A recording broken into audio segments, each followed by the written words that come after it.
জুলাই পুনর্জাগরণ উপলক্ষে রংপুরে বিনামূল্যে স্বাস্থ্যসেবা ক্যাম্প করেছে সেনাবাহিনীর ৬৬ পদাতিক ডিভিশন ও রংপুর এরিয়া সদর দপ্তর। রংপুর নগরীর ইনডোর স্টেডিয়ামে আয়োজিত এই ক্যাম্পে শিশু, গাইনি ও মেডিসিন সহ বিভিন্ন শাখায় অভিজ্ঞ ৫ জন বিশেষজ্ঞ চিকিৎসক একই সঙ্গে সেবা দেন অসহায় ও অসচ্ছল মানুষদের। আমাদের আমরা যে জায়গা থেকে আমাদের এখান থেকে আর্মিরা গেছিল, যে বলছে যে চিকিৎসা করবে বিনামূল্যে, আপনাদের সমস্ত যাবতীয় যার যেরকম অসুখ সেই নিয়ে ট্রিটমেন্ট করবে। তার কারণে আসছি, আমার ভালো লাগলো খুব আর কি। পরিবেশ ডাক্তারের কাছে আসছি, অসুখ আমার, সেই অসুখের কথা বললাম, তাই দেখাইলাম ডাক্তার দেখলো, দেখে এই যে ওষুধ লিখলো, সেই ওষুধ নিলাম। সেনাবাহিনীর মেডিকেল সার্ভিসের সহকারী পরিচালক কর্নেল খন্দকার মোসায়েদ রেজার নেতৃত্বে পরিচালিত এই ক্যাম্পে ১,০০০-এরও বেশি মানুষের সেবা গ্রহণ করেন। এদের মধ্যে অধিকাংশই নগরীর অসচ্ছল এলাকার বাসিন্দা, যারা সাধারণত অর্থাভাবে চিকিৎসার সুযোগ পান না। আমি তো আমার চোখের সমস্যা দেখিয়ে জন্য আসছি, অন্য বাহিরে দেখাইছিলাম কিন্তু টাকার কারণে কিনতে পাই নাই ওষুধ পানি, তারপরে চশমা নিতে কইছিল, কিনতে পাই নাই, এর জন্য আসছে এই জায়গায়, দেখি কি অবস্থা, কিরকম দেয়, এর জন্য আসছিলাম।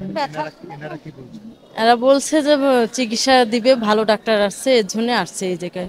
সমস্যা অনেক দিন যাবত আমার বুকে হাড়ে ব্যথা, এই জন্য আমি অন্য কোথাও ট্রিটমেন্ট করাই নেই। এখানে চা খাইতে আসলাম মোড়ে, এসে শুনতেছি এখানে যেমনি সেনে নাকি ফ্রি চিকিৎসা দিচ্ছে সেনা কল্যাণ থেকে, শোনা মাত্রই আমি এখানে আসলাম। শুধু প্রাথমিক চিকিৎসা নয়, ক্যাম্পে পাওয়া জটিল রোগীদের উন্নত চিকিৎসার ব্যবস্থাও করেছে সেনাবাহিনী।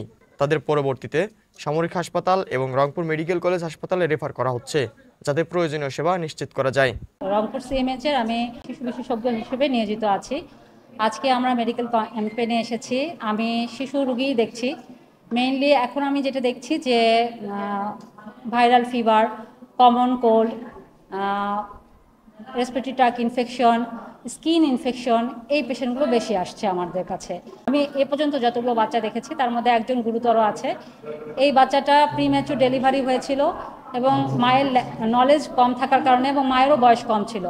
দেখা গেছে যে এই বাচ্চাটা সিভিয়ার ম্যালনিউট্রিশনে ভুগছে। যেমন এই বাচ্চাটার স্পেশাল অ্যাটেনশন লাগবে, ডেভেলপমেন্টাল থেরাপি লাগবে। এটা রংপুর মেডিকেল কলেজে বা যে কোনো মেডিকেল কলেজে এটা সার্ভিস লাগবে।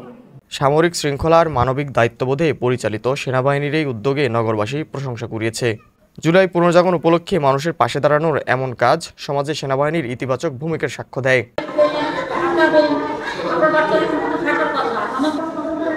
লিজন আহমেদ প্রান্ত, সকালের বাণী, রংপুর।